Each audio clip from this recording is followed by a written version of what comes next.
Okay, it's 8. Shall we start?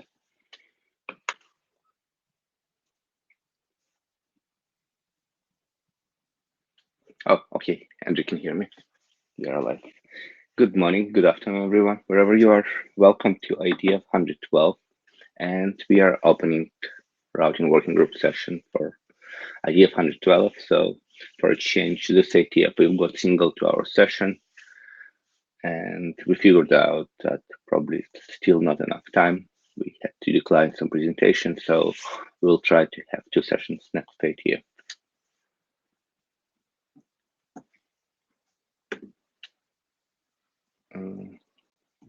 Moving.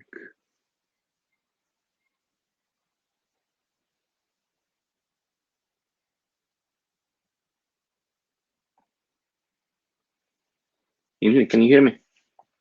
Yes, there should be okay. numbers under your slides to flip through. Yep. So I'm not well. You've seen many times. We would like to repeat that by participating in IETF, you agree to IETF process and policies.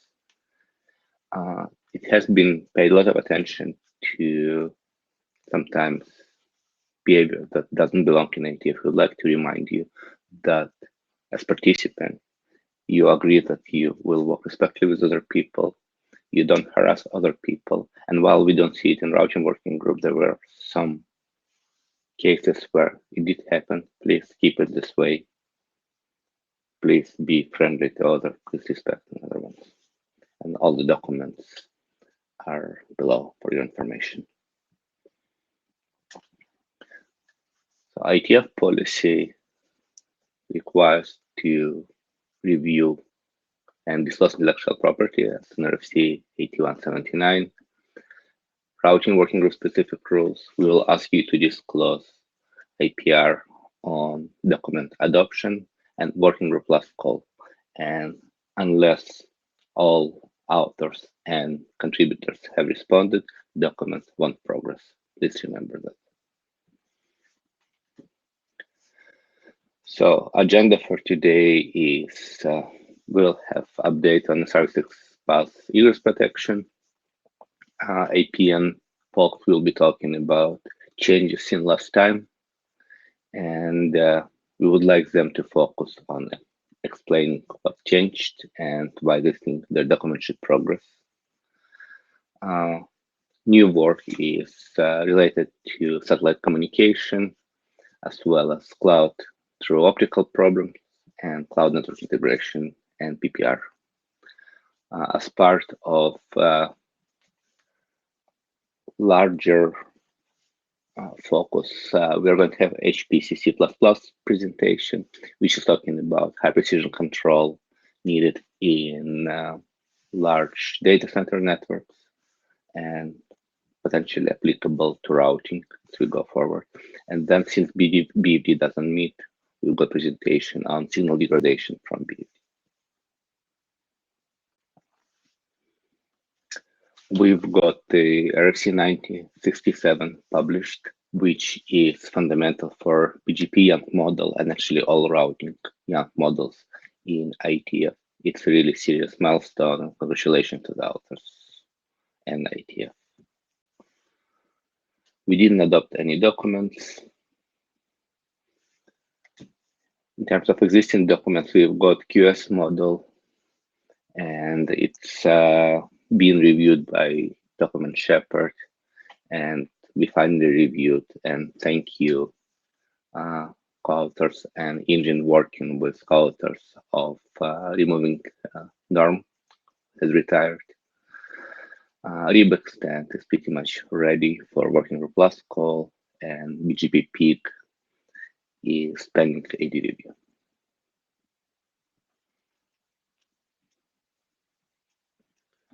To answer Stuart's question, it's up to you. We can do the slides, or you can do up to you. Really, let us know. So TILFA, Stuart Brandt is shepherding it, and authors still need to address all the comments.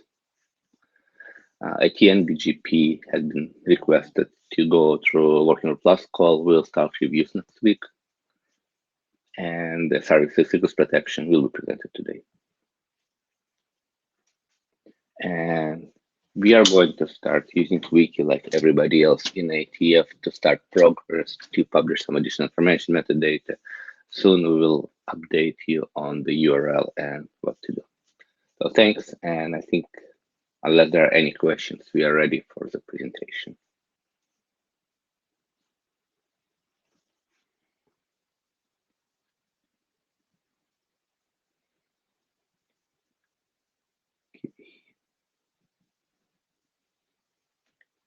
Lama, would you want us to present slides or do you want to share yourself? Are you there?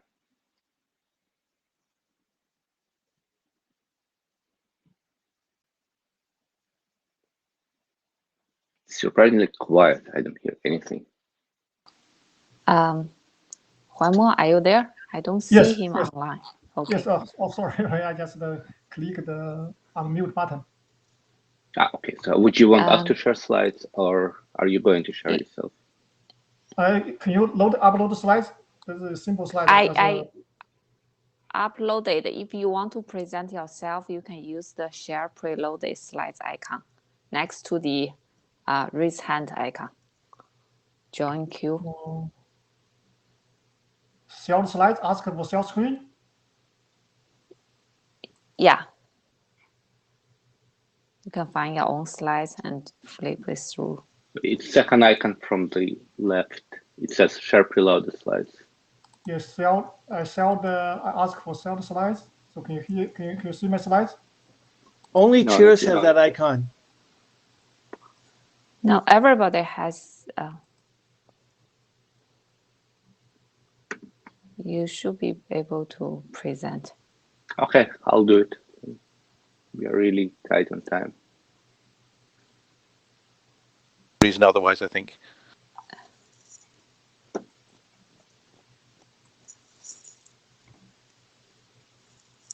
It says all slots have been taken. That's weird. Okay. Yeah, maybe easier for you to just upload the slides. Okay. Yeah, I can see them. It's coming up.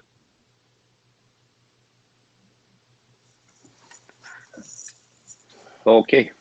Yeah, I can see the slides. Good.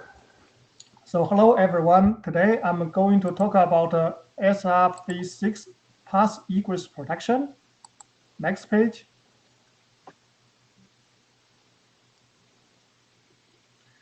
At first, I would like to thank Peter, Bruno, Yimin, Jeff, Zhenqiang, Chris, Alex, Kaitan, and Greg for their comments during the progress of this document. In the current version of this document, we added the descriptions about the behaviors of mirror seeds and use IANA signed value 74 for this mirror seeds in the document. In addition, we made a few editorial changes. Next page.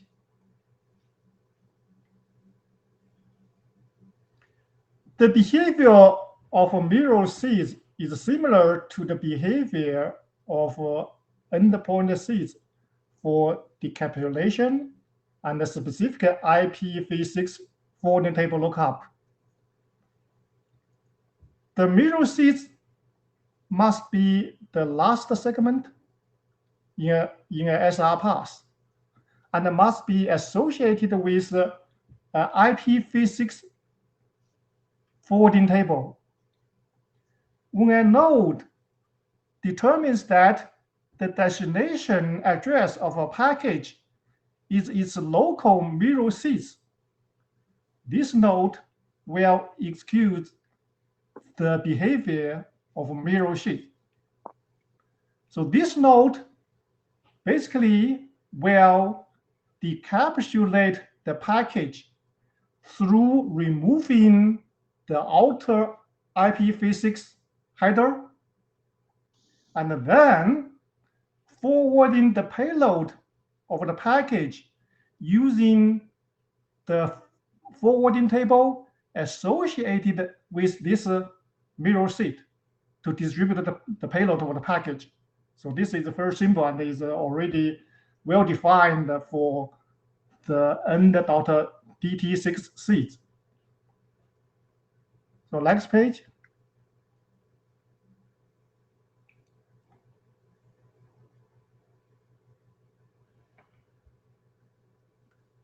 Next page.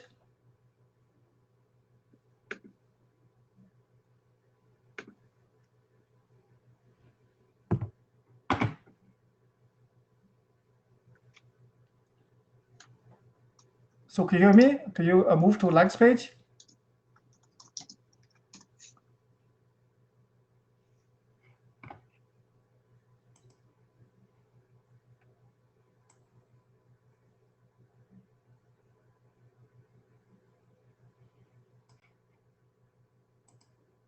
But it seems like the screen sharing is lost.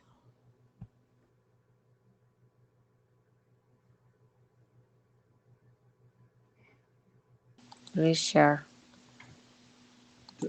Doesn't the next page just say solicit new work or something like that? I mean, can't you just talk over it? The presenter is the screen by himself. Yeah, the last page just comment welcome, and we would like to ask for working group last call.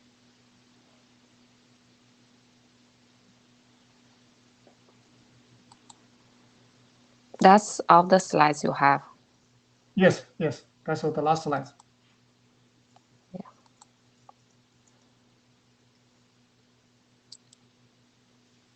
Greg, you have a question? Go ahead. My question is related to the work that being discussed in spring on a compressed SRv6 SID. So because there's not yet a final decision, well, there is a decision to adopt CSID proposal. But it's just the beginning of the work. I think that it would be good if this document at least discusses how it's related to the SRv6 SID compression. Yeah, I think this is a question for every extension for the seed, right?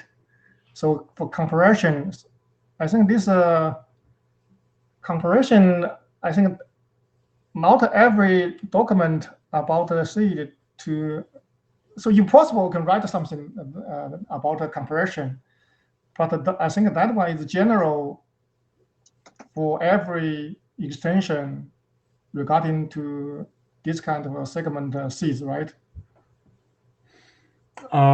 Yes, I agree. It's probably more broad, but especially since authors of this document consider asking for the working group last call, I think it will be good to have the compressed SRv6 SID already considered and addressed in this document rather than have another document that would address their egress protection with the compressed SRv6 SID.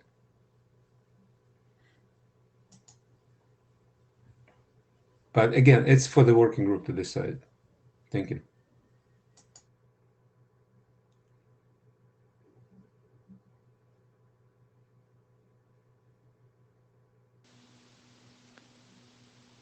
AC, go ahead. AC Lindum, Cisco Systems. Given we have some documents for encoding of SRv6, we have one that is even further along than this, and I would be really against holding them until the whole compressed SID thing is sorted out. I mean, we can't wait for that. It's not like we're going to have compressed SID architecture approved before the next IETF.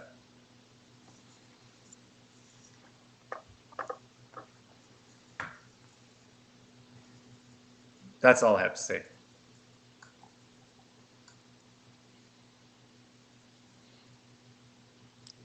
Loa, you have something to say? Just an answer to AC, I think what would be good was that when we start the working group last call, we actually point at the compressed SID draft and say that there is a relationship, but we will go ahead anyway.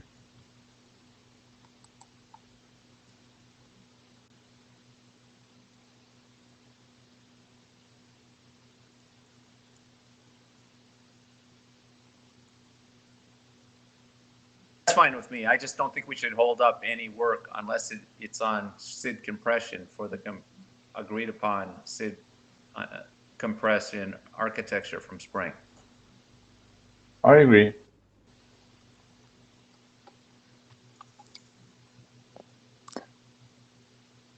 Ron? For Loa, I guess. If you point at the compressed SID draft, aren't you pointing at an unstable reference?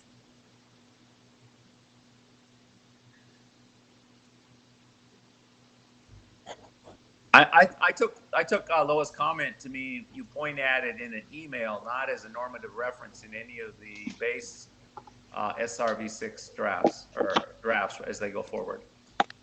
Yeah, I said that as part of the email that starts the working group last call, just tell people it's like a down ref. You need to notify people, but it shouldn't hold up the working group last call.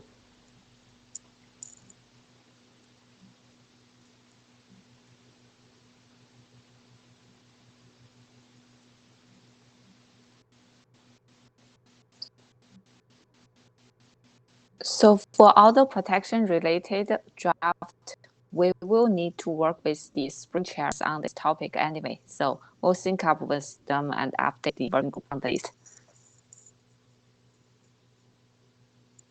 Any other question?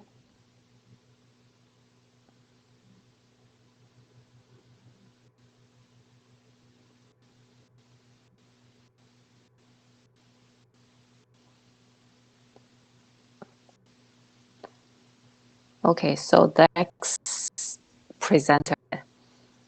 Okay, thank you very much. Thank you everyone for the comments.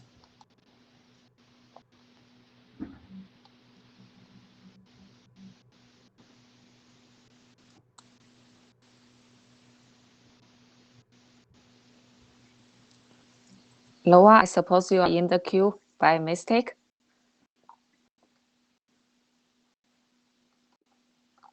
Lin, you are the next one.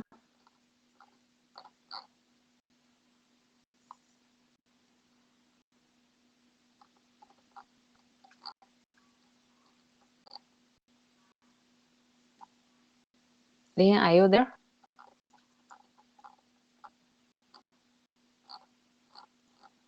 So it seems like we are missing a presenter. Yeah, there's some problem with audio. It took me 5 minutes to rejoin. Sheng Liu, the original number 4. Are you there? Yeah. Do you want to do the slide share yourself, or you want me to do it? Could you please share the slides for me?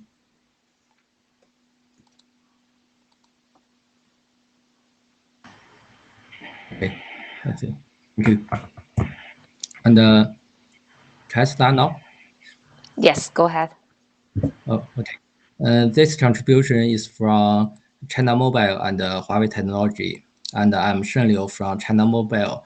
And I will give a presentation on accessing cloud via optical network problem statement. Next page, please. So the first page is talking about the motivation of this work. So as we know, as cloud-based applications are growing in popularity, data center and data center interconnection are becoming increasingly important. For example, financial service need low latency, high reliability. Government usually need large bandwidth, high security. Medicine services usually need large bandwidth, high reliability. And internet companies usually need large bandwidth and low latency services. So in order to meet this demand, data center interconnection network are keeping migrating. Traditionally, people access the cloud usually by using IP networks. Alternatively, we believe accessing cloud with optical networks is increasingly attractive and becoming an option for users to access cloud, because optical transport network is basically based on TDM and time division multiplexing mechanism. So it doesn't have the queuing problem and can perfectly avoid packet congestion. Next page, please.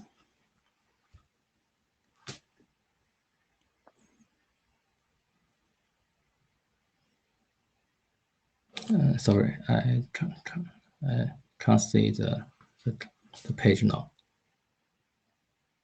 It did move. So you should see use case 1 multi-cloud accessing. Okay, okay, I see now. Thank you. And I will give several use cases for accessing cloud using optical networks.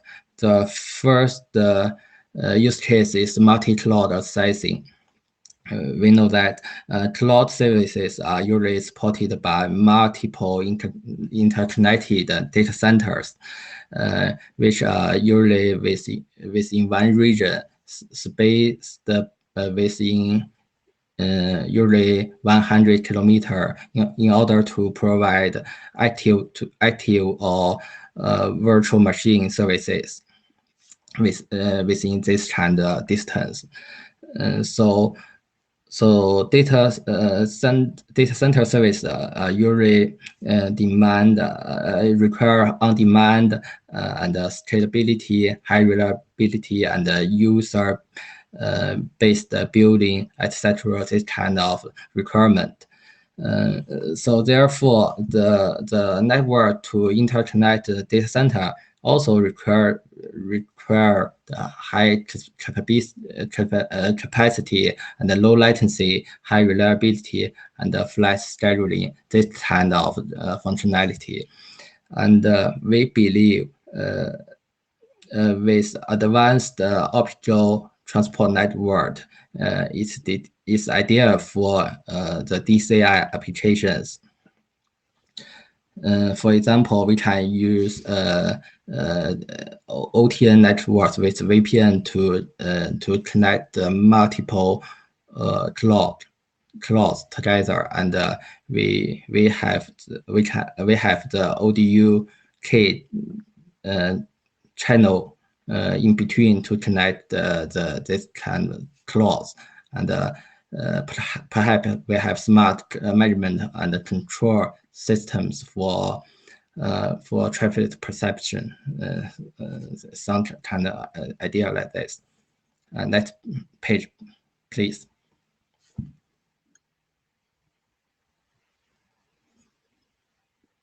Okay, the second use case is high quality leased LAN. High quality private LAN can provide large bandwidth, low latency, high security, and reliability.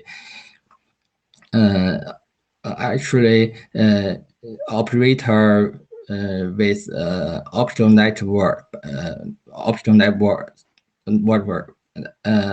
operator with optical network can provide customer with this kind of high quality private LAN, which can enable user to move core asset to cloud side By doing that, we can accelerate the deployment of cloud service and reduce the CapEx and OpEx. Next page, please. The third use case is cloud virtual reality. We know that the user experience of virtual reality largely depends on the local dedicated hardware, which can do rendering and something like that.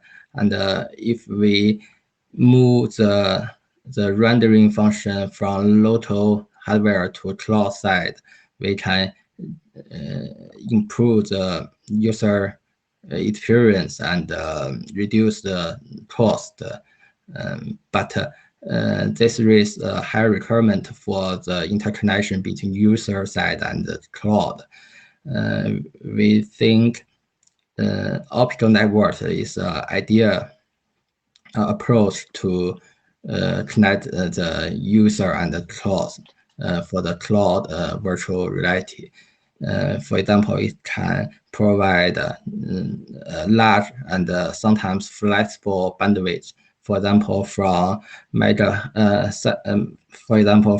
tens of mega bit per second to 1 gigabit per second, and the low latency. For example, smaller than 10 milliseconds and lower jitter. For example, smaller than 5 milliseconds. And next page, please. So this page summarizes the requirement for accessing to a cloud with optical networks. So optical networks with VPN can provide the capability of multiple to multiple cloud access.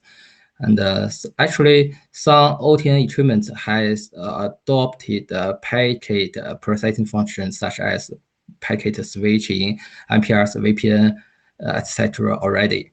And also the second is high performance and high reliability.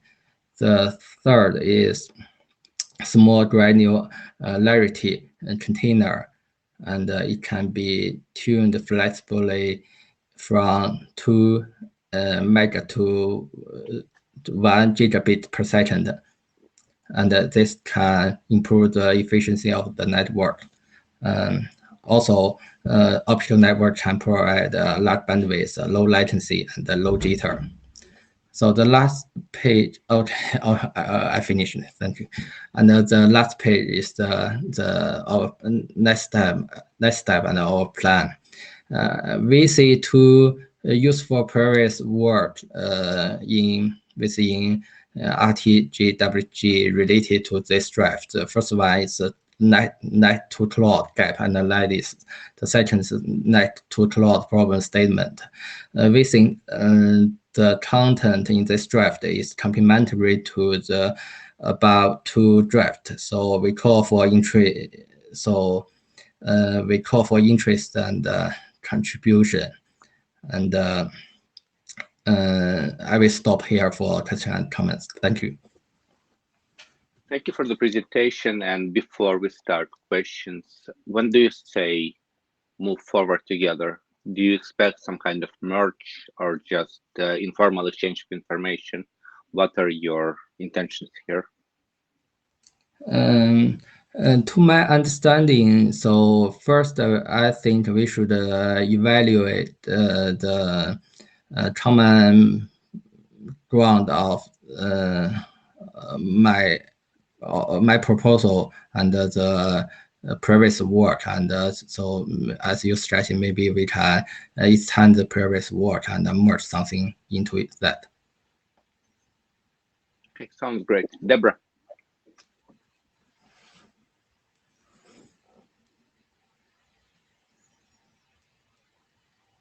Deborah, you're on mute.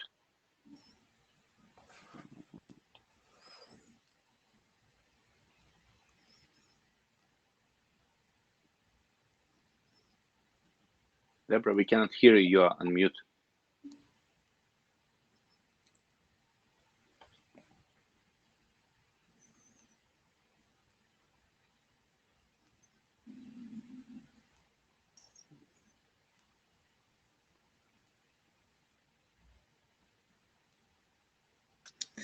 Do you hear me now?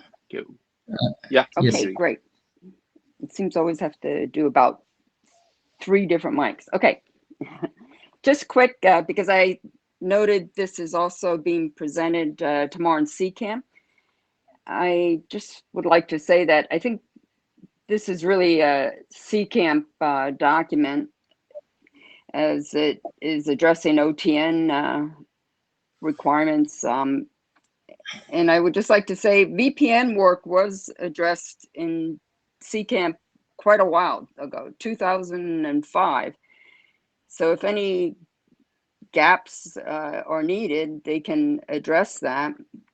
But they have done layer 1 VPNs already. And there's even another draft, RFC, I should say, 4974, which even adds more sophistication to that. And as far as the requirements on lower switching granularity for OTN, that's not an IETF discussion. That should be done in study group 15, who holds the rights to OTN technology. And it is quite an active discussion there. So if you need requirements on lower granularity, you should be going to study group 15. Okay, and then to tomorrow for further discussion. Thank you. Okay. Should I? Thank you for your very good question, and for your first part of your question. I think we could just evaluate, for example, the GMPRs. Is that need to be adapted or changed to meet the new requirement for the accessing cloud with optical network, for example, multiple clouds. So maybe I think there's some work to do in this regard. And yes, I agree that OSU related work is mainly we should be mainly finished in ITUT SG15. Yeah, that's my idea. Maybe my colleague Hao Mian can give his idea. People in the queue, we are really tight on time. So unless your question is very short and to the business, please take it to the list. I'm very happy to see the draft because, you know, we just posted similar draft in IPv6 layer 1 year ago. So I'm very happy to see that, and we hope to have more discussion with you, the co-authors, and let's see how to move the world together in the future. Thank you.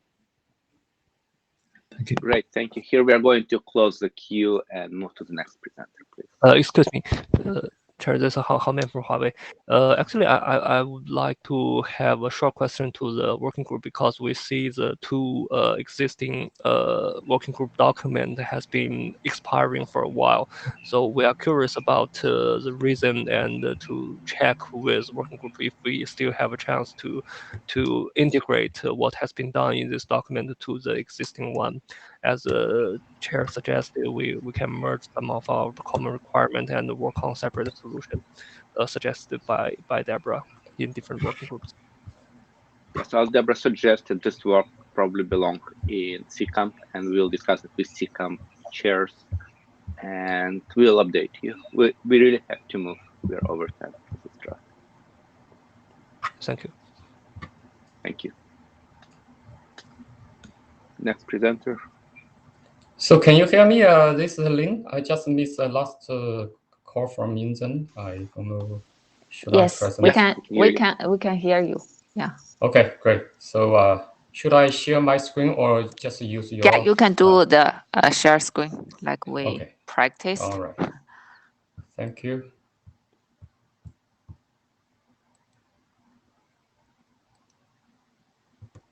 Engine, we still see all slides. We need to unshare. Yep.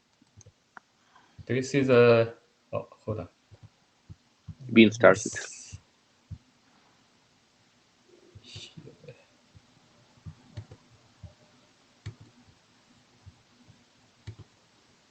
Yes, we can see our slides. Yeah. Yes. Great. And So, probably you should go into presentation mode. Okay. So go ahead. Hello, everyone.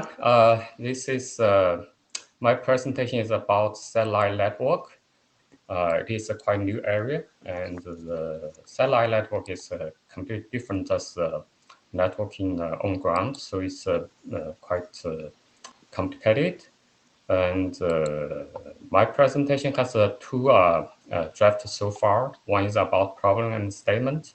Another is about proposal to use semantic address for satellite. Of course, it's not a complete solution. It's just a tiny step to propose to use semantic address to improve the IP routing in the future.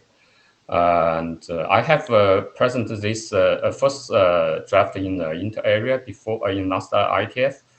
This time I want to bring it to a routing group, since I think the routing is one of the most challenging issues in satellite networking. So as a whole objective, this try to solve the routing and switching issue for large-scale satellite constellation network for internet access with a shorter latency and global coverage. And the right hand is a picture for the Starlink Phase 1 satellite network. You can see how big is the network. It has over 4,000 satellites. And right now it launched more than 1,500.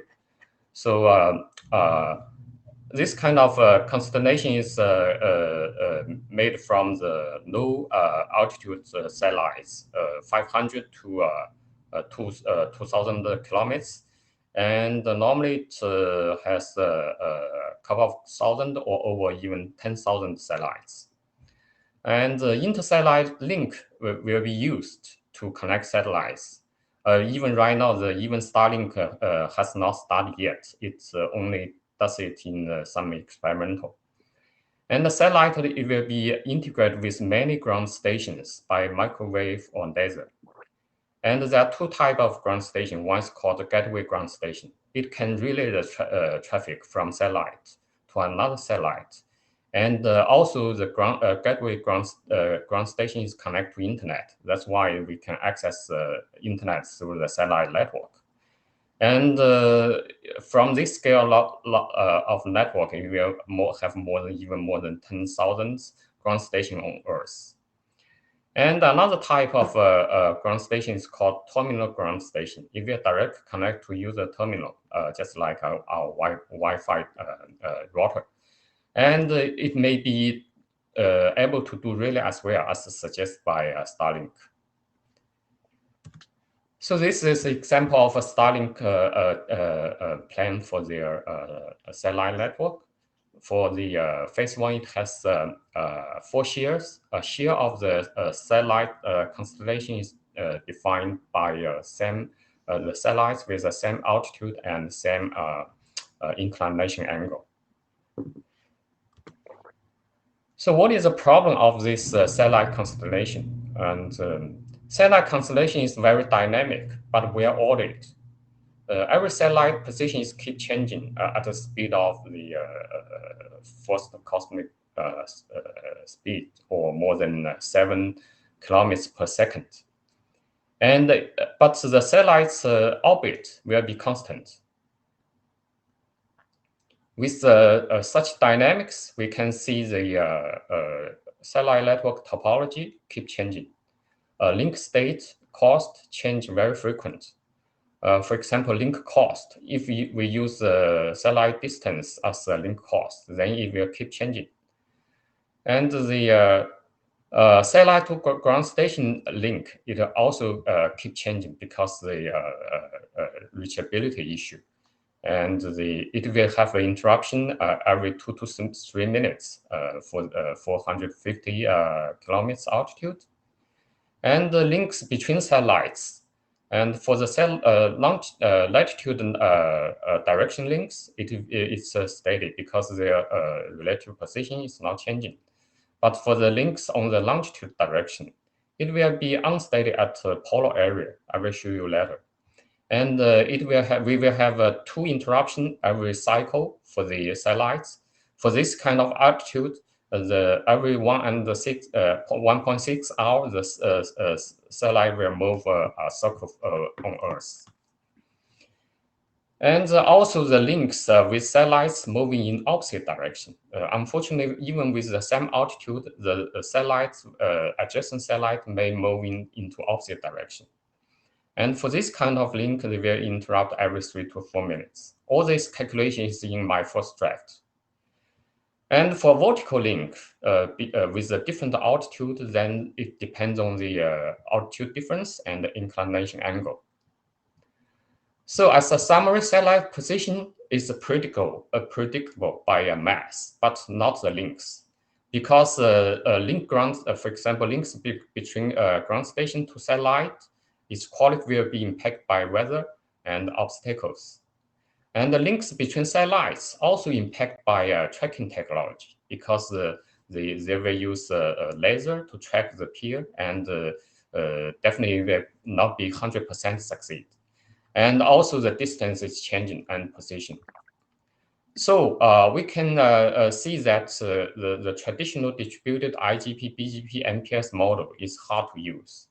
Why? Because we will have a convergence issue for 2 frequently changed topology, and we will have a constant control data flooding issue because of the new topology, and also overhead of control protocol message for precious intersatellite link bandwidth. Because from the current technology, we can only have about 10 gig for the up to 2,000 kilometers distance. So how about the centralized SDN model? Because last IETF meeting, some people said there's no problem for this. SDN can solve it, but we can see it's impossible because we will see where's the controller then, because we have so many satellites. Which one is a controller satellite? And what is the basic connectivities between controller to all satellites? We cannot have a constant connection between every satellite to one ground station. And how to guarantee the forwarding table on all satellites are synchronized? And how often the controller needs to update the forwarding table? All this issue is not solved. The first draft, I have updated 2 sections. One section is analyze the adjacent orbit with the same altitude in non-polar area and the polar area. Then another section, I have a detailed analysis for the estimation of communication lifetime for satellites on adjacent orbit with the same altitude moving on different direction. So this shows the satellites on adjacent orbit. Even adjacent orbits may move in the opposite direction. And more complicated is that when adjacent orbit move into the polar area, they have a crossing. So as a whole, there are 4 types of satellite links. One is that 1 and 2 non-latitude direction link. It will be relatively steady. But for the other links, all may be interrupted for a period of time. For example, link for longitude direction, it only steady at the non-polar area. At the polar area, it may be interrupted.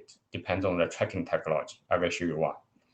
And unsteady link is that between satellites, even on adjacent orbit, but with a different moving direction, then their distance will be changed faster. And so the lifetime of communication, it will be shorter. And the vertical links is between the satellites on adjacent orbit with a different altitude.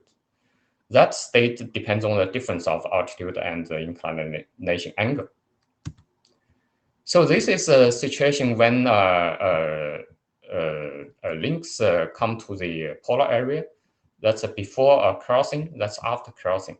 We can see the facing of the intersatellite link will be swapped. Right hand will become the left hand. I will have a video clip at the end, will be easier to see. So new draft is that to propose to use a semantic IP address. If we embed the orbit and other information into the IP address, then what to embed? We have proposed 5 index: owner, share, and orbit plane index, and satellite index, and even interface index. Why we use interface index? Because the satellite interface is not like the router on ground that can have many interface, but in satellite, the price is very expensive, and we expect only have a very limited number of index, so we can embed the interface index into the address. Then why we do this? First, the benefit is that we can make the link identification easier and faster. We don't need to have a satellite peer to exchange the orbit information before we know if a peer is kind of steady or unsteady.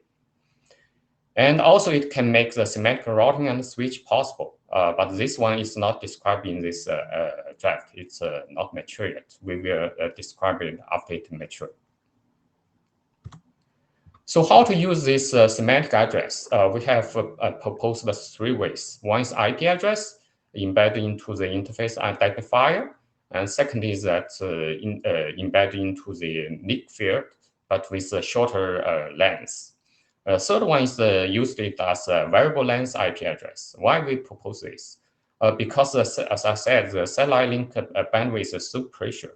Directly use 28-bit IPv6 interface may be too much overhead. If we have a shorter IP address, such as 48 bits or even 64 bits, will be a benefit for the bandwidth. So this is just coding, and this is IPv6 embedded into the interface identifier. This is a NIC field, and of course it will have a shorter fields for different index. And this is directly used as IP address, but with shorter than 128 bits. Of course, it will be only, we will decide the exact length after this variable length IP address is accepted by the community. Here I show the examples of links by this semantic address, how to distinguish different links and how to identify the status. For example, if we see the peer which has a satellite index difference is 1, that means it's on the same orbit and its link it should be steady.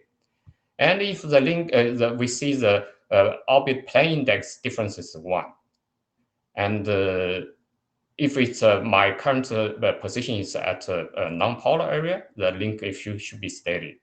But if it's in the orbit plane index difference is more than 1, then I will know that my adjacent is moving very fast. The link may be not steady. Then for the vertical direction, then just check if the shear index difference is 1. If the shear index difference 1 means that it's my adjacent orbit, which has a different altitude. Next, I will show quickly the clip to visualize the dynamics of the satellite constellation.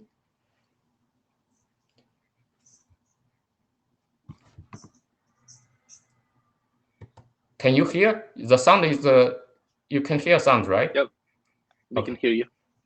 Not sound from video, so. No, doesn't come through. Very, very low.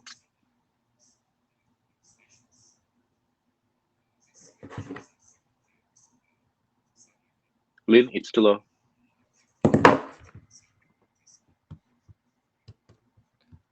Yes. You cannot hear? No.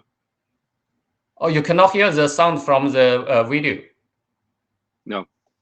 Oh, sorry. So probably I just stop here. Everyone can check by themselves.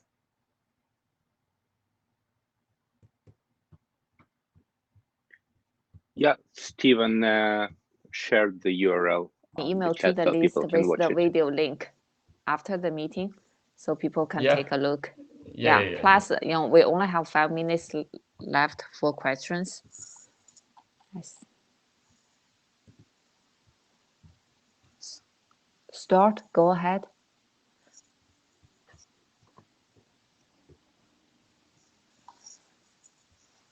Stuart, you're on mute.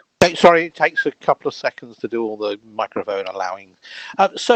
Lynn, at the very beginning of your presentation, you made an assertion that normal link state style convergence, normal routing convergence, would not be adequate for this.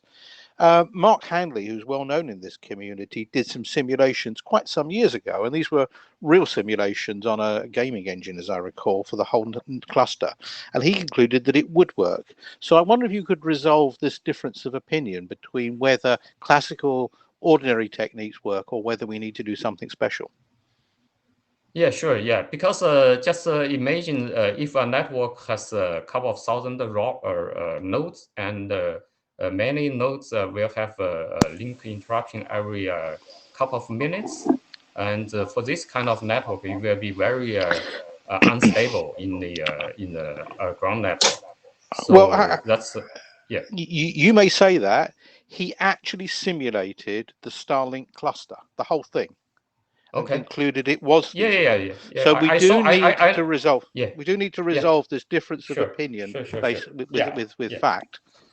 Yeah, I know his paper, and I know his simulation. It's similar as I used, because this simulator software also from Searle.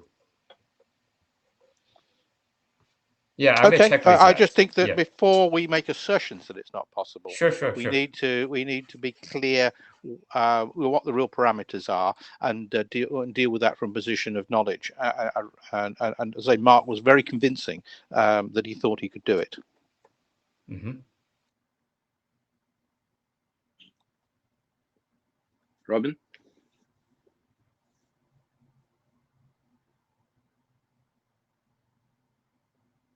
Huawei. My question is that use the semantic address, what will be the forwarding table? A forwarding table is because, for example, if you're using as in IPv6, it will be same as for before. But the problem is that should we use a forwarding table? That's another question, because as I said, if we use a traditional technology, of course we will use a forwarding table. But if we want to use some new technology, we may not be able to use the forwarding table. So that is just my doubt. So I mean, maybe not the forwarding table. So I mean, what will be the forwarding mechanism for this the new? Yes. That's also I also want to have a community to be aware of this challenge. And if, as Stewart said, the traditional technology works very well, of course we will still using forwarding table. But I'm very doubtful about that. If we don't have, we may need some new technology to make this work perfect. Okay. The second one, I think this is will be the research work, or this is some of the working group work, because this.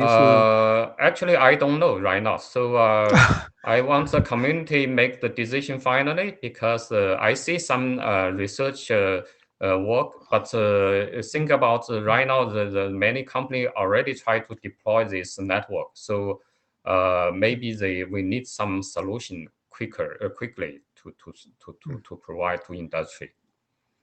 Okay. Thanks. Okay. Thank you. Hi.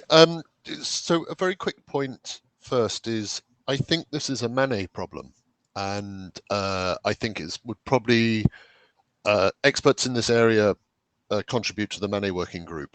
This is a classic moving, adjusting network. The topology, although the number of nodes within your network is fairly constant, because there's new satellites do not get launched that often, or they get launched at well-known periods. The topology itself is in flux, but it's in flux in a fairly predictable manner. So I think you can bound the problem, and I agree with you that perhaps the approach of some of the traditional link state protocols may not be right, but I don't think you have to throw the forwarding the forwarding table concept away. I mean, it's a fairly basic concept on which we pin a lot of IP on the concept of a forwarding table, and discarding that, I think, seems like a big step. I think you could add some sort of contact information within the forwarding table to say, at this moment your forwarding should be going this way, and after this moment it should be going that way, as the contacts change between the satellites. But still, that is deterministic and can be predicted. But anyway, either way, I think this would be a good topic to take to Manet. Yeah, thank you, comments. But actually, your idea we did think about that way. But when we still encounter that some unpredictable events, for example, some adjacency lost, then distributed way may still not quick enough to synchronize all database. But we can discuss offline, because it's a very interesting topic. Yes, thank you. And that's why I think Manet, because I think a hybrid approach between understanding that it should be there and some detection of whether that contact is there or whether it's slightly delayed. So, but this is the sort of subject that Manet deals with. Thanks. Thank you. Lin, thanks for the presentation. I'd like to second, and Manet was focused on solving similar problem, lower scale. So, and I would really like you to focus on trying to address Stuart's comment. There've been proposals, there've been at least theoretical proof that things could work. If you could review it and provide this information, would be very valuable for the further discussion. And thank you. Yeah, thank you. Thank you, everyone.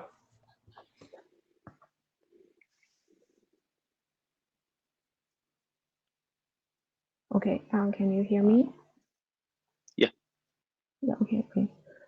Thank you. I am Wang Minxue from China Mobile. So on behalf of other authors, I'm going to present this draft, the cloud and network integration considerations. So any suggestion and discussion are welcome. So next, please. So the motivation of this contribution is first to analyze the trends of network and cloud integrations. So with the development of 5G and the Internet Plus, the convergence trend of cloud and network is increasingly. So more and more services and applications will be carried on the cloud data centers. In order to support new services and applications requirements and meet the security and also the delay requirements, so the deployment location of the edge cloud data center is also lowered from the original DCs. So in order to avoid new construction of a huge cloud transport network, we consider the existing metro network to use to access edge DCs. So for example, in our company, China Mobile, so we use a 5G backhaul transport network, which is in IDUT, the MTN technology, to access the edge DC. So the interconnection between the edge DCs and the regional DC or the core DCs is implemented through the coordination between the metro and the cloud transport network. So therefore, the access point of the enterprise entering the cloud is usually in the metro network, and the dedicated line entering the cloud also involves the interconnection between the cloud and transport, cloud transport and the metro network. In this draft, we describe the cloud and network integration scenarios and the networking technologies. Okay, now next, please. For the internetworking scenarios, there are mainly two scenarios: the multiple domains, so with or without the common border nodes. Okay, next, please. So the first scenario is the multiple domains with common border nodes. On the right side is a metro network, and the left side is a cloud transport network. So the boundary node of the cloud transport network also serves as a boundary node of the metro network. There are independent IGP instances in metro and the cloud transport networks. If the scale of the metro network is large, it will be divided into multiple IGPs. And for the consideration of the controllers, they may have different controllers or under the same super controller, like the orchestrator also. Okay, next, please. So the second scenario is the multiple domains with without the common border nodes. Also the right side is a cloud transport network, and the left side is a metro transport network.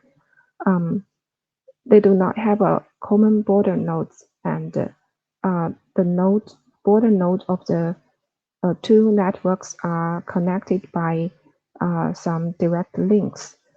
So at this scenario, we need eBGP to deploy it between the two domains to connect the routers and all the transport devices of the two domains. And we also need the hierarchy controllers in this scenario. Okay. So next, please.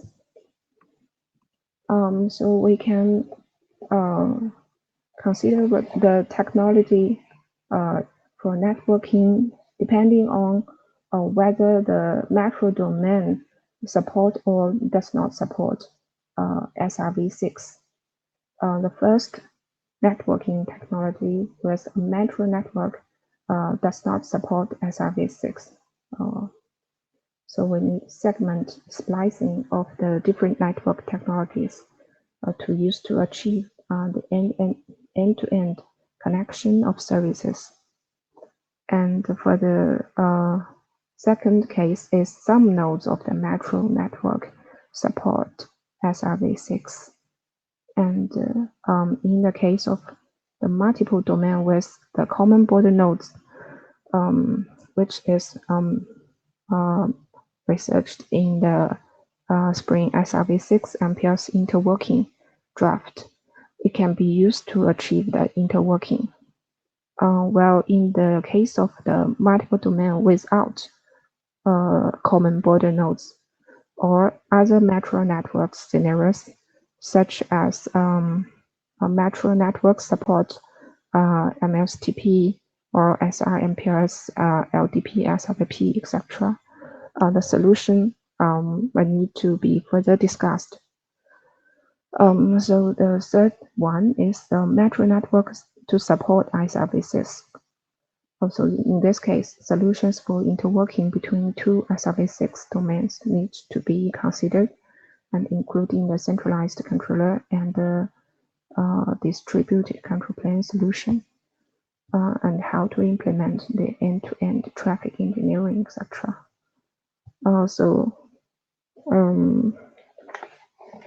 Next, please.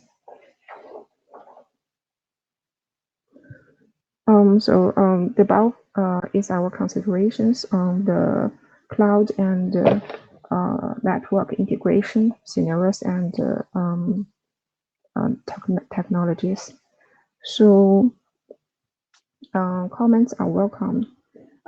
For us, we are more focused on the case that the multiple domains with metro network and the cloud transport network with not without common border nodes, so they connected with some direct links.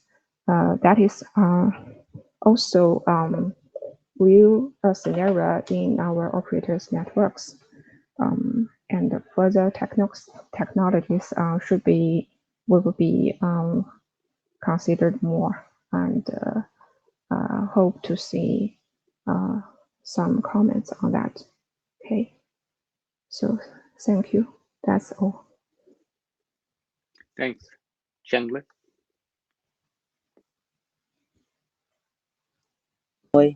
Hi, Minshed. It's really nice to hear the topic again, because we are working on this as well. So welcome to join the topic, and hopefully we can have more cooperation in the future. And as you know that we have posted a draft last year about the network, cloud network integration. We called it IPv6 based cloud-oriented networking, and we list a list of the requirements and associated solutions in the draft, and I have posted the link in the chat box, and you can take a look, and we can have more discussion offline to take a look at how we can make cooperation further. Yeah. Okay. Shank, when you Thank you. say we, do you mean the authors of the draft? Sorry, Jeff? When you say we, who do you mean? The authors of the draft? Yeah. That you published last year? Okay, clear. So please work together and see where there's any Yeah, sure. work Because that could be done both together. drafts, because both drafts are informational draft, and the scenarios and use case are really similar, maybe the same. Yep. So let's work together. Yep. Okay. Great, thanks. Next presenter, please.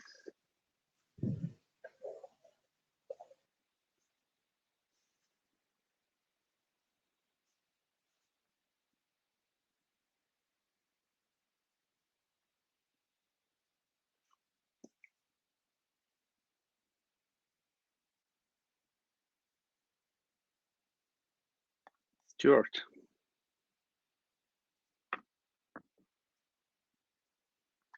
On me. Thank you. You're Right. still in the queue. I assume you don't have any questions, right? I don't have any questions, no. Okay. So, preferred path routing. Next slide, please. Right. In this talk, I want to do two things. I want to give a 2-slide reminder / revision of what PPR is. And then I want to look at the use cases that we think PPR would be advantageous to deploy in. And then I'd like to encourage others to work with us on this technology. So next slide, please. So here's a quick overview. PPR provides a method of injecting engineered paths into linked state IGPs. In the data plane, the packet is mapped to its intended path by the PPR ID. The PPR ID is a single identifier in the packet. So just one address of whatever type the packet is using. But it can support multiple data plane types. So the PPR ID can be an IPv6 address, an IPv4 address, an MPLS label, an MPLS or an IPv6 SID, or a MAC address. So we can apply it to any of these technologies. It's not hemmed into just MPLS or just IPv6. So here's an example on the left of a packet that's going ABCD. In the data plane, the only thing that maps it to ABCD is the PPR ID, and the path is described in the IGP. All right, next slide, please. And there's a draft that describes this for people who want to remember how it worked. Next slide, please. Right, thank you. So it can support quite a rich range of structures. We can describe point to point, we can describe multi-point to point, and we can describe graphs within the control plane structures that were designed for this technology. The PPR path can be injected by a node for its own purposes. So locally, I can decide I want to construct a PPR path. I just inject it into the IGP like I would any other LSP. Or it can be injected by from an SDN controller,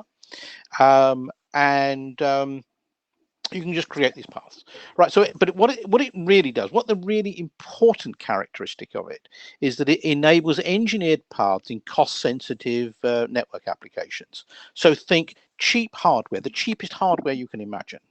Think small overhead, because packet overhead is a problem, and think a relatively simple operational model.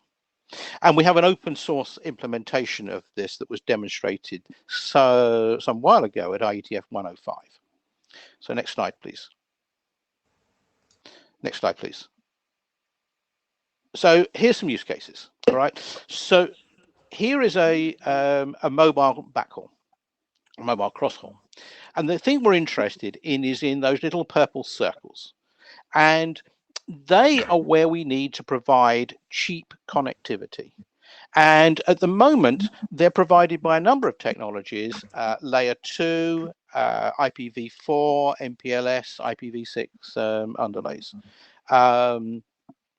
It is by no means a world that's gone entirely to IPv6 and not necessarily even to MPLS. Next slide, please. So let's drill down a bit. Here we have what one of those circles, little pink or mauve circles look like. All right, it's actually got structure, and it's got structure in which we have to do traffic engineering. It's usually a set of large subtended rings of various sizes. On this structure, we need to provide slicing, because this is the world that slicing was created to serve. But we also need to apply things like, and that slicing will need strict paths, and it will need traffic engineering. We also need to provide fast traffic engineering aware fast reroute in this environment.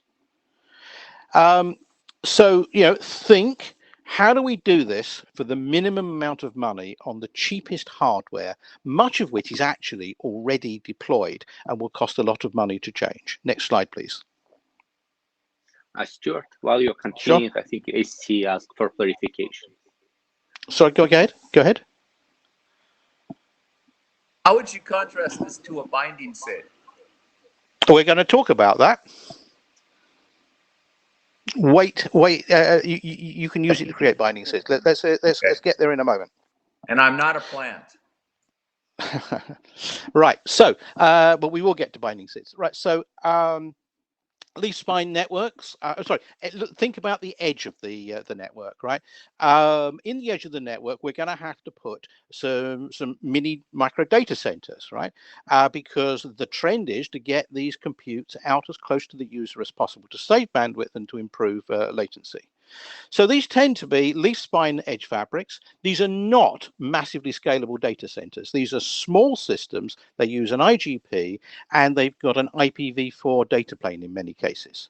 They will need to produce to support traffic prioritization, and they will need to support redundancy and granular path level OAM. Next slide, please. Fast reroute. All right, so we discussed this a little while ago.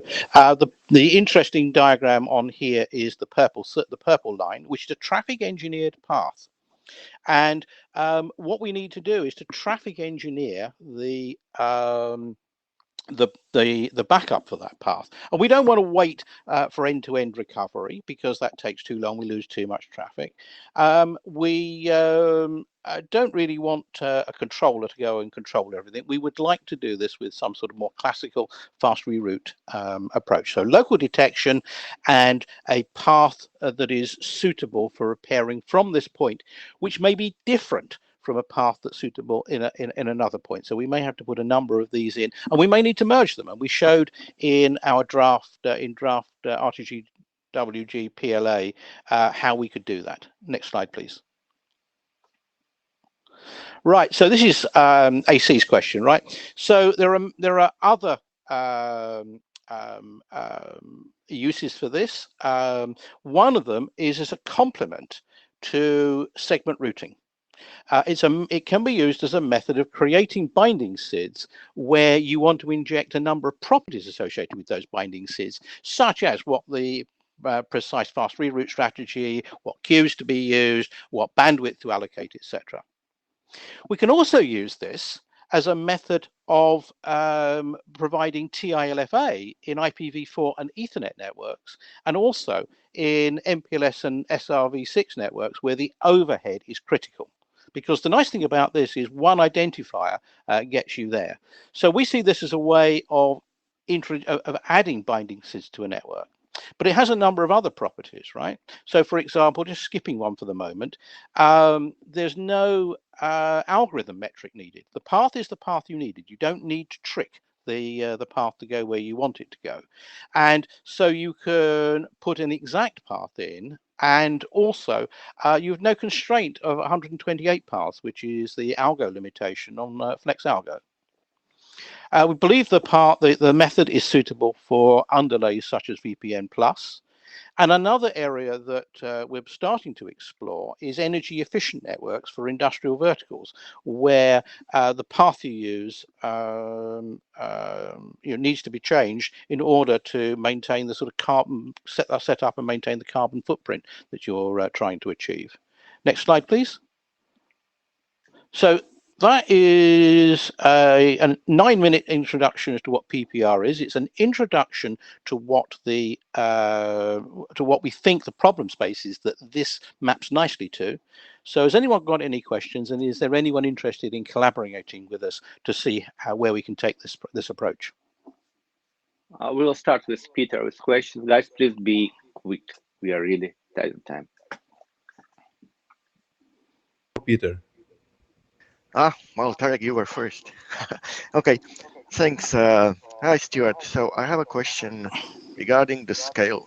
I mean, you are trying to save the overhead in the packet for the price of putting the overhead into the IGPs, because you propose to advertise the mapping between your identifier and the path. I mean, if you have many paths, how scalable it is to put this in the IGPs?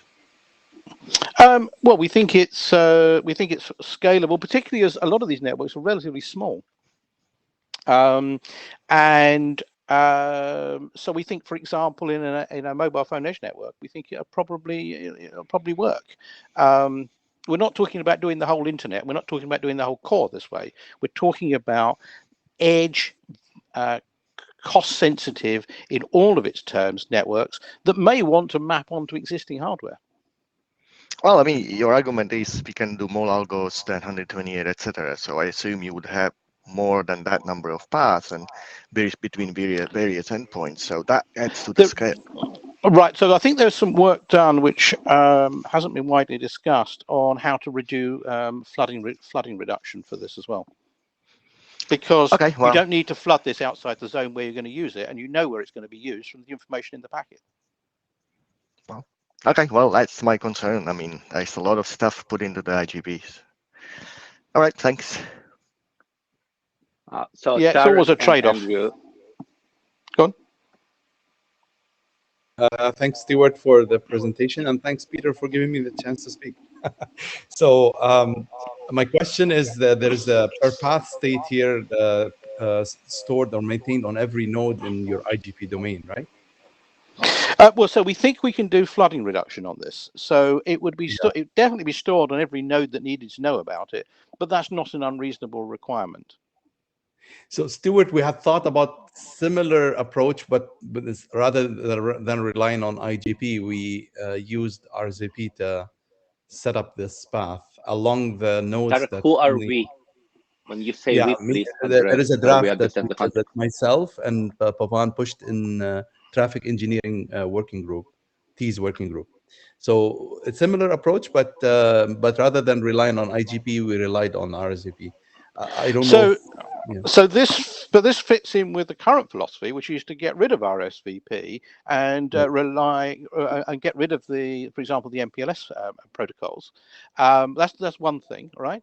And secondly, RSVP really only works with MPLS, and this will work with anything, including one of the things that we looked at was couldn't we apply this to link state Ethernet systems? So this will also apply to V4, which is really the sort of poor child in all this. But the reality is that there is V4 out there.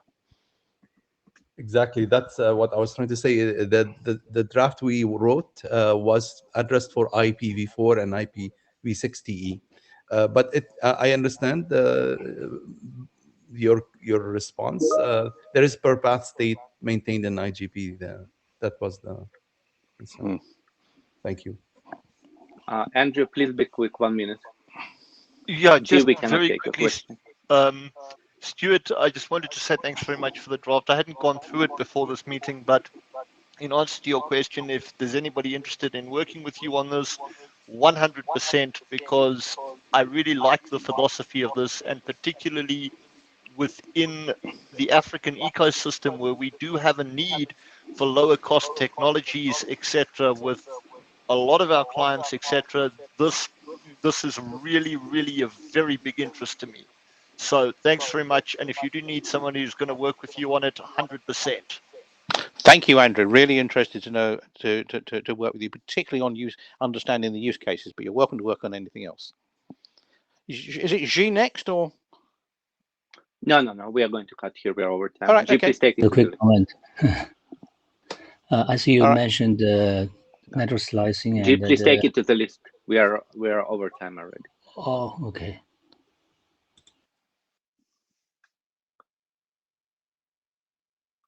Next presenter, please.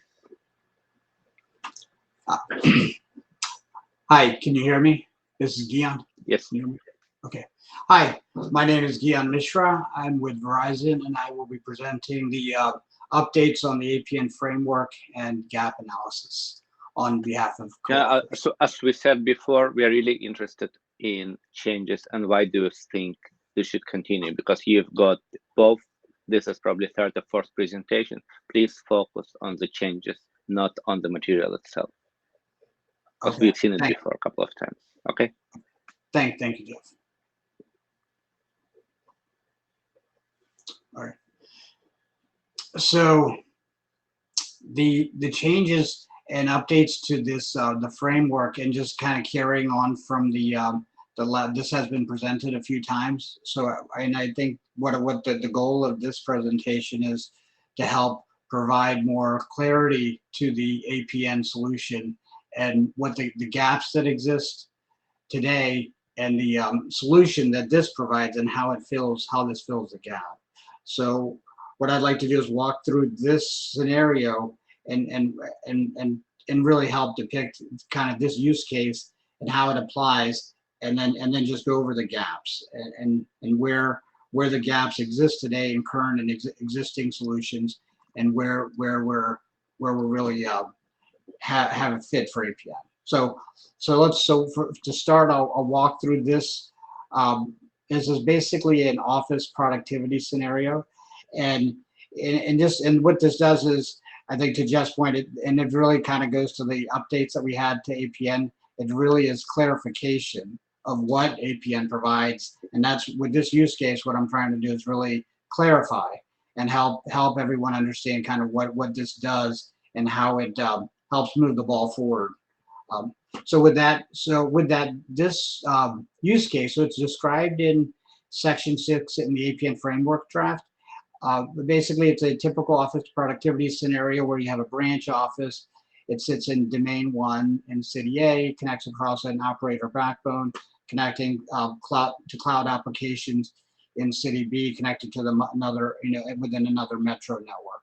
So very typical office productivity scenario. In this use case, we're in this case it's an IPv6 underlay, so we're using SRv6 end-to-end traffic steering with an L3 VPN overlay. So just a typical scenario. Next slide. So this is really this is really the main update, and then what we're doing is trying to provide more clarity in how this can be used.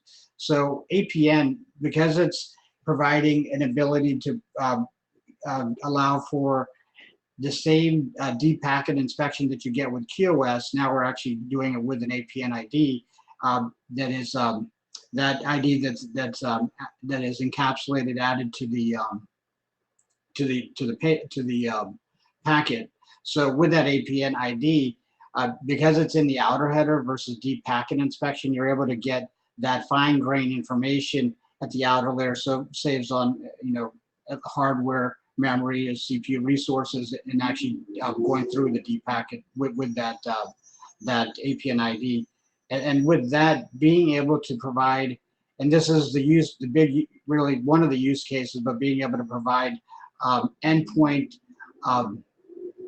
connectivity access control capability, similar to an ACL, but now we're doing it at the network layer, being able to provide it with traffic steering, where we're able to take a user group. So let's say in this office productivity scenario, we have a user group who's accessing cloud services, and so with those cloud services, you have within the APN ID encoded, you have a 5N tuple of headers that define the application flow, and it could be any typical. In this scenario, we're showing voice, video, and data traffic.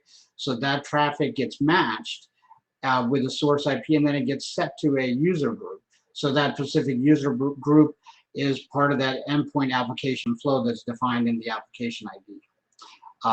And then with that, it's matched to that source and destination, and then it's set to the user group is now set to an application group. So we have the source get set to a user group, and then that is actually classified to an application group, so discretely to control the that fine grain. And this is really where the action happens with APN, being able to provide that fine grain on an application basis. Next slide. So with that, with the access control, what this depicts is in that endpoint control of end user application control from a particular user group, mapping that to an application group. So here what we're showing is we have a user group defined 1001, and then here we show that there are other application groups that exist, and so we are explicitly denying so that application user group does not have access to these particular destination application groups, and it only matches the 1001, the ones that we wanted to have access to. So the 1001, 1002, 1003. So those are permitted.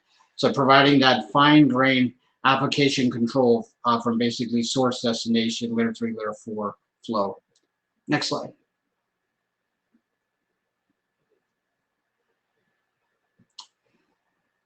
So with that same concept of taking with the fine grain information, the five tuple sort layer 3, layer 4 information, defining it, mapping to a user group, and then matching that user group, mapping that to an application group. Now with that, instead of having to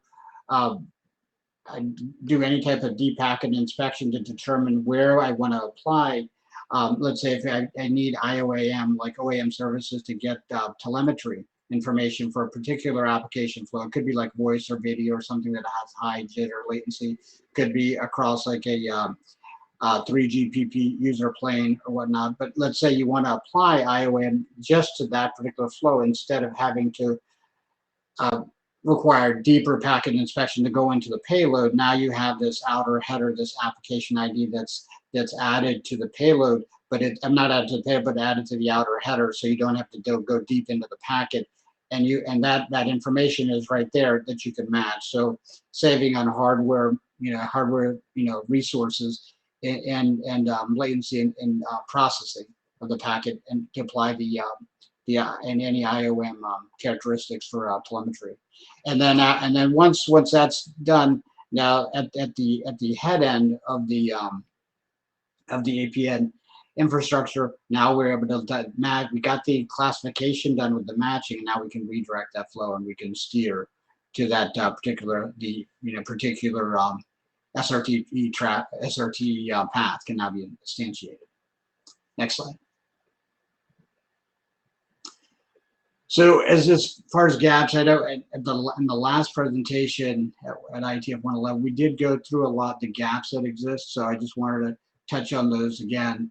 And this is something that there was a lot of question. We spent a lot of time on this, but really the bottom line is that there are existing solutions, and what APN does, it provides its own. It provides a solution to for this fine grained SLA capability.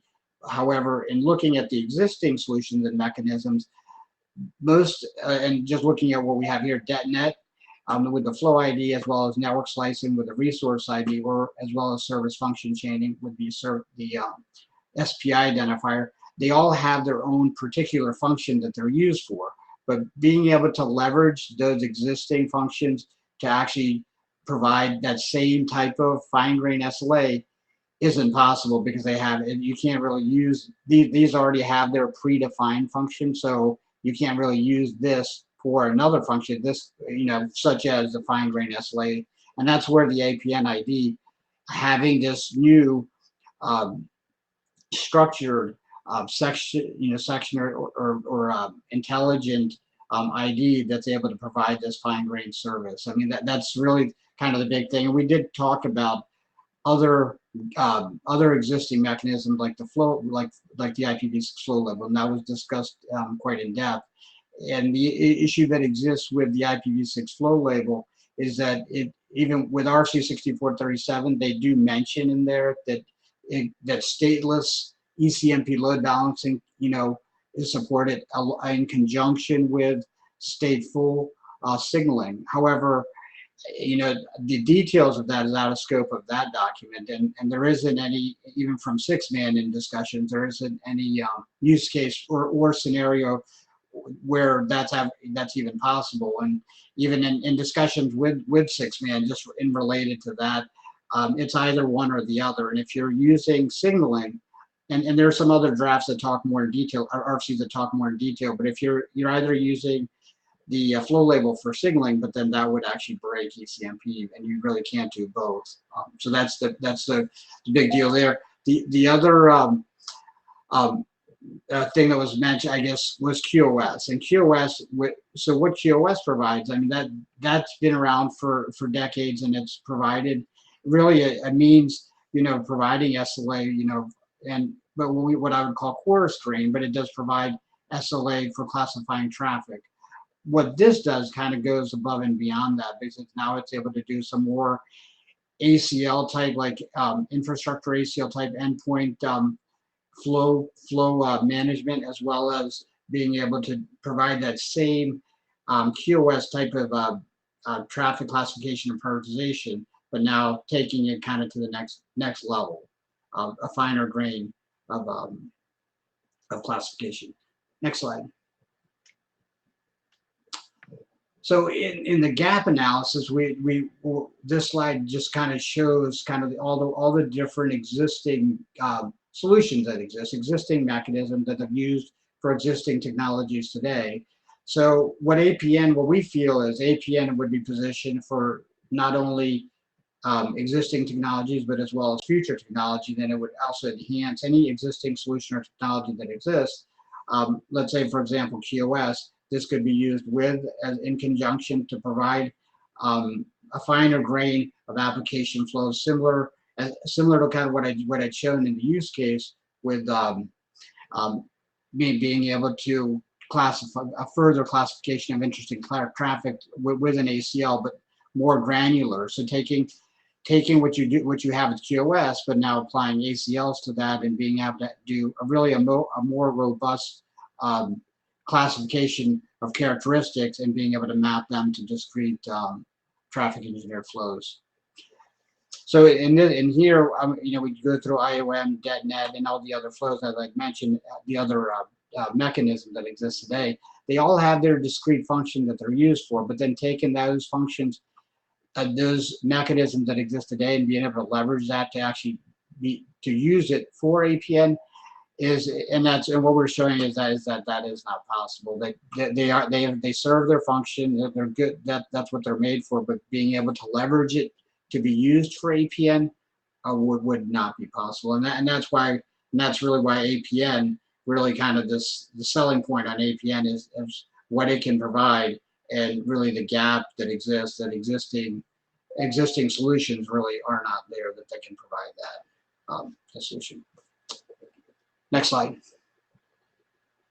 Thank you. So any comments, questions for anyone? I hope as I went through that, if anyone has questions or comments, just to help, I can try to help explain. And I guess there's a couple other slides, decks that we're going to be going through with Robin shipping as well. Thank you. We'll have one comment. Tarek, please go ahead.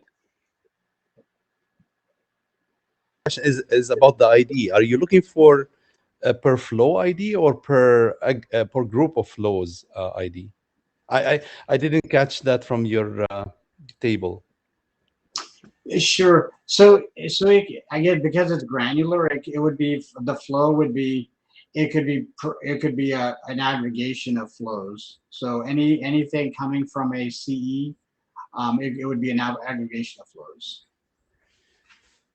Or Okay, it could be a because single flow. I think it's granular enough that I think if you had to because it's based on ACLs and source destination, you really could have it as fine as granular as you would like, and that's up to the operator.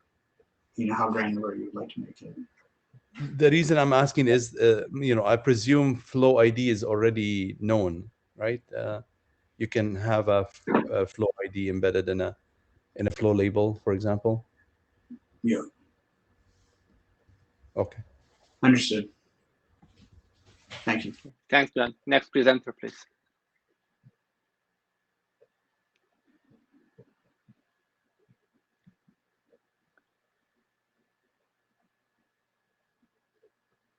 Rick, you can ask the question. Meanwhile, I will switch the slides. Oh, okay. Thank you. Make it quick. So I'm glad you mentioned QoS as the kind of the de facto standard for labeling application flows in existing edge networks.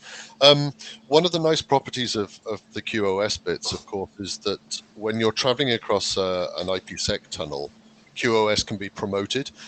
Do you consider the APN information, the header information, also being sort of carried from the inside of tunnels during the encapsulation process to the encapsulating packet? Is that in your model? Have you considered that at all?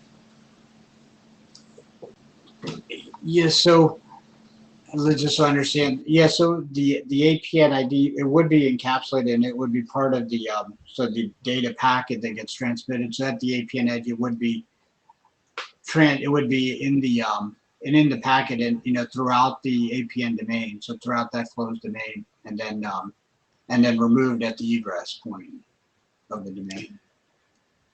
Okay. I really like this, by the way. I think we've been desperately searching for a solution to this, but we haven't realized it as the IETF. So I totally support this. Thank you. Thank you. Thank you. Robin, please go ahead. Okay. Okay, this is Zhenbin. So from Huawei, I will introduce the encapsulation of the APN. So the encapsulation including the APN header, and also this is the the data plane IPv6. So means the IPv6 encapsulation for the APN header. Okay, next page. Okay, so according to the APN framework, so that's the APN header can be easily be abstract. So here we can see that we have the APN ID, because we have the different maybe we have the different scope for the APN ID. So here defined the two types of the APN ID. One is a short APN ID is 32 bits. Another is a long APN ID is 128 bits. And also that's the APN ID is mandatory in the APN header. Besides the APN ID, there's the two optional the fields. One is the intent. So this means the represent the set of the service requirement to the network for specific APN ID. And also we also have this the APN parameter. So that's the APN parameters defined for the specific APN ID. And also in order to indicate if the specific APN parameter exists or not in the APN header. So we have the fields of the APN parameter type. So it's a 16-bit identifier. Is use each bit to specify which APN parameter exist exist in the APN header or not. So that means it's a bit map. Okay, so this is APN header. Next slide. Okay, so API ID can be divided into 3 parts. So that's first is the API group ID and the user group ID, and then this reserved. So the length of the APP group ID, user group ID, and the reserved fields can be variable. So this can be configured in the domain and be consisted in the specific network domain. Okay, next slide. Okay, so here we defined that's the 4 API parameters for the network service requirement. So that's this is the bandwidth and the delay and delay variation and the packet loss ratio for the specific API ID. Accordingly, we will define this the 4-bit for the API parameter type. So that's each bit to indicate specific API parameter exist or not. Next slide. Okay, so this is the IPv6 encapsulation for the API header. So we defined that's the option.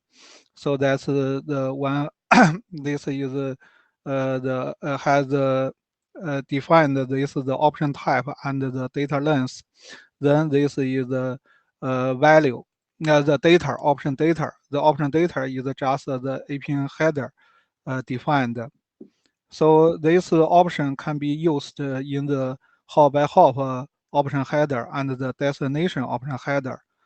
Besides this, the API option used for the extension header, because we know that for the SRH there's the option TRV. So that's the APN can be also used combining with the segment list.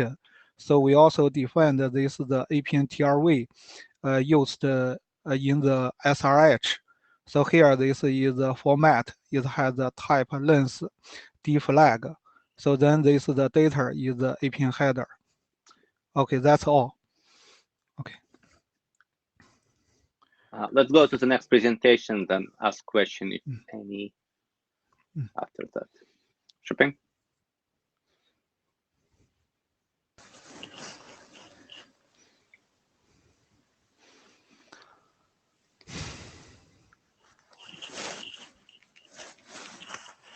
Okay, so hi everybody. I'm going to introduce you about our new work on the control plane and the management plane. Next, please. First, about the flow spec. And we define a new flow spec component, API ID. And here is the encoding. We use the mask to indicate the base of the API ID carried in the packets and to be matched against the API ID carried in the flow spec. So here, this diagram shows an example. And you could see that the mask is used to match the APP group ID. Next, please. And we also defined a few traffic filtering actions, and they are used to mark the API ID in different ways. And we could mark the entire API ID or a partial API ID. And for the inherit is that when the API ID is already carried in the packet, when it go into an outer tunnel, and this API ID could be inherited, and that is copied and encapsulated in the outer tunnel header. And also for the stage action, that is part of the API ID already carried in the packets, will be staged with the part of the API ID carried in the flow spec. So those two parts will be integrated into one API ID. Next, please. And here, and the ordering of the flow spec is also important for APN. There are two reasons. One is that there are also other coexisting flow spec rules, and besides the APN flow spec rules. And also because we know API ID is structured, and different parts of it can be decided by different rules. So that means we need to have a careful organization of those rules. Here we introduce this new EC, and we have the group ID and the subgroup ID. And for within the subgroup ID is actually the same as what we have previously defined. That depends on whether the traffic action is carried or not, and whether the T flag is set. And when one condition in the subgroup is matched, the evaluation of any subsequent flow specifications within this subgroup will stop. And between subgroups, that is because each subgroup contains the rules for tagging the one part of the API ID. So all the subgroups will be evaluated one by one. And between the groups, we give the group with priority. And that means once there is one condition is matched in a group or in the API group, and the following evaluation will stop. Next, please. So here is about Young model. And there are a few parts of this Young model. Currently, we only focus on the IPv6 data plane, and we define global action that is for the inherited, which I just introduced. And then it's about the API ID templates, and to define the templates for this structured API ID. And for the marking, and we could mark the API ID based on the templates we have selected. That is once you select the flow and then you tag the API ID. And last is the mapping policies. And we could use color to differentiate mapping policies to indicate those different set of mapping policies. And then based on the API ID, we could decide which as our policies to go into based on the color. And it could also be the redirect to the next hop. And that belongs to the native IP. Next, please. Yes, that's all. Thank you. Any questions?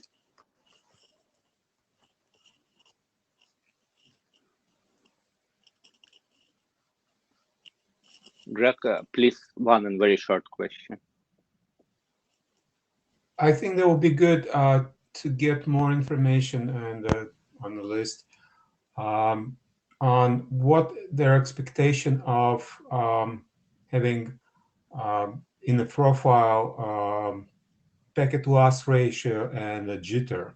So I understand that that's to be added in IPv6 encapsulation for APN.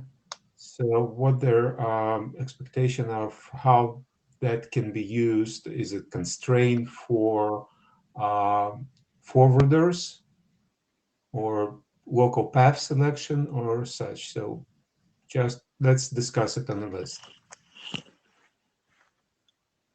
Thanks. Thank you. And next presenter. Hey, hello. Can you hear me? Yes. Hi, this is Ray from Alibaba. We're going to present how we're going to precisely control the congestion inside network. And that also relates to how we choose the route inside the data center. Together, we contribute to the low latency networking for our applications. Next slide, please. So today's new applications such as high performance storage and the large scale deep learning applications use new hardware that can generate data orders of magnitude faster than before. So that requires low latency for the network, and also that network become more important than before. And another trend is that resource disaggregation is happening inside the cloud, which is separate the compute and storage and the memory into different separate resource pools. So even memory access will go through a network in the future. So that means that we will add considerable load to the network and also require ultra low latency. So how we're gonna solve this issue is a question mark for our future. Next slide, please. Next slide, please.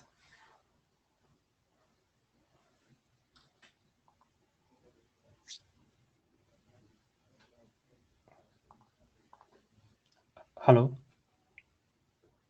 Engine, can you progress? Oh, because due to the slow down of the Moore's law and the CPU cannot keep up with the traffic rate, so there are lots of effort to offload the computing and the data transferring workload to the hardware, such as the RDMA and the DPU. However, using faster hardware that can generate data more aggressively, that causes severe congestion inside network. Next slide, please.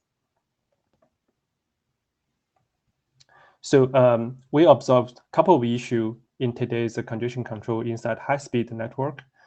First of all, is that those network has to use a flow level flow control, such as PFC, to reduce the packet loss. However, due to the PFC storm and the deadlock happen inside the clouds, which causes a stability issue of our network.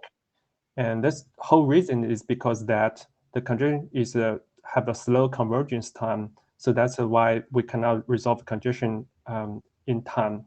The second issue is that we cannot run multiple applications together inside the cluster. And we're using quality of service queue cannot solve this issue because QSQ is very scarce resources, which has been allocated to different applications. The reason behind this is that existing solution using standing queue to identify congestion, and the standing queue itself being an issue of latency. The last one is today's congestion control solution using many parameters to using heuristic approach to adjust the congestion status. Next slide, please. So there's a new trend inside the switching silicon is that in-band telemetry. So new switching silicons has in-band telemetry ability. If, for example, inside this figure, that when the packet goes through the switch can add a telemetry information into the packets.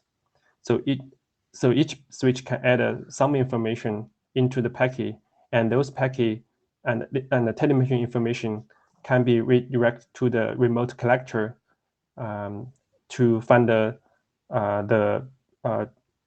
many use for troubleshooting purpose, such as where the packet get lost, is any routing black hole, etc. Next slide, please. So with this new opportunity and the primitives of in-band telemetry, the question for us is that can we use that information as a precise information for us to do congestion control? So that's the original idea, which we call the HPCC. And so when the packet goes through a network, and each switch along the path will add telemetry information into the packet. When the packet arrives at the destination, and the receiver can generate notification packet or ACK packet back to the sender to adjust the sending rate. Next slide, please. So in HPCC, we define the algorithm to using those telemetry information for congestion control. Those information including the queue length, transmitted bytes, timestamp, link capacity, etc. So we actually define how we can use those information and how we can calculate the precise sending rate based on that. However, the actual packet format is dependent on the environment. So here we give an example of telemetry being embedded into the a certain telemetry format. And the green color show that information we utilized and we defined in HPCC. Next slide, please. So when we use this approach to precisely identify and control the sending rate, and we solve all three issues previously mentioned. First of all, we achieve faster convergence because we know precisely how much we can send to the network without causing the congestion. And secondly, we know that we base our information based on the telemetry information, not based on the queue length. So we actually don't require a queuing in the switch. So we can actually achieve a near zero queue to achieve both high throughput and low latency. And because we know precisely what's going on in the network, so we don't need a heuristic approach to guess what's happening inside network. And that's why we use very few parameters. Next, please. So that also relates to the routing inside network as well, because route condition changes dramatically inside data center. For example, incast can happen quite frequently, and link failure due to routing black hole, and also silent drops can also happen in particular routes. And the application want to fast reroute to a different path to avoid this temporary failure or partial failure. So rerouting is a kind of a network primitive provided for application before the application get affected. So HPCC actually using those precise information to kind of have a view of a route capacity. We know how much traffic we can send to a particular route. If this route has failure, which means that there's a zero capacity, we must do the reroute as soon as possible.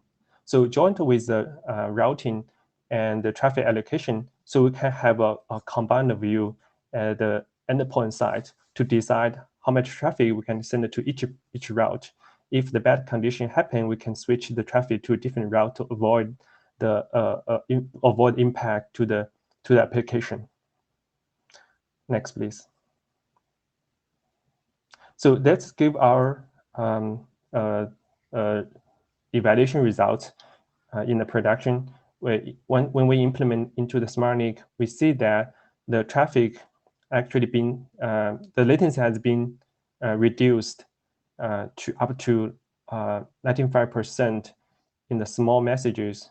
If you look at the left figure, and that's happened because we actually control the queue length and resolve the congestion.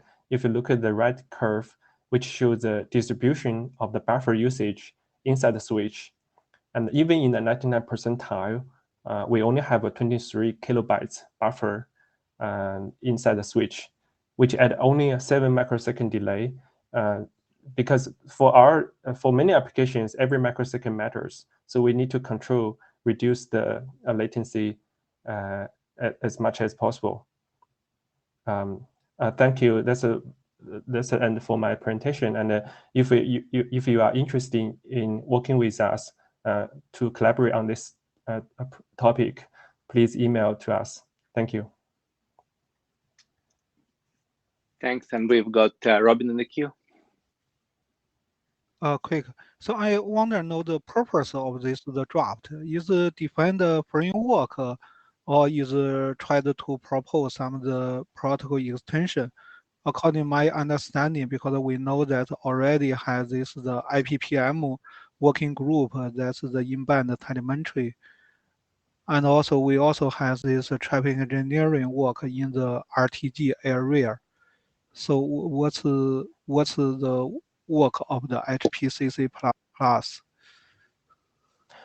So IPPM is defining the format of the information being put into the data packets. So our work is define the algorithm because this algorithm has to be implemented in both the end host in the switch along the path. So it's from different vendors. So we want to have a general agreement on the algorithm and the protocol, so we can coordinate with different part of the net inside network to work together. So that's the purpose. Is we want to provide a kind of a framework and a protocol, so to define especially how the algorithm works. And beyond that, because that's also related to the how we choose the different routes based on the condition of each route. So that also require the software part to be aligned with hardware implementation. Okay. We are over time. I think it's really interesting work, and I mean, we are very, very far away on distribution of reachability. However, this work brings also knowledge about condition of the network and also notifies both sender as well as transport nodes. So we'll be working with authors to provide kind of better alignment with what routing array is all about. But I think this is something we really need to work on. This step is coming up. Artificial intelligence is being deployed in all large data centers, and today's IGPs and BGP doesn't address it. That's why you see the presentation here. We are over time. I would like to thank everybody in MicroShare Engine. It's been a really great meeting, and I really, really hope to see you face to face next IETF. Have a great day, and see you next time. And we are sorry we couldn't let the BFD presentation happen because we are really running out of time. So.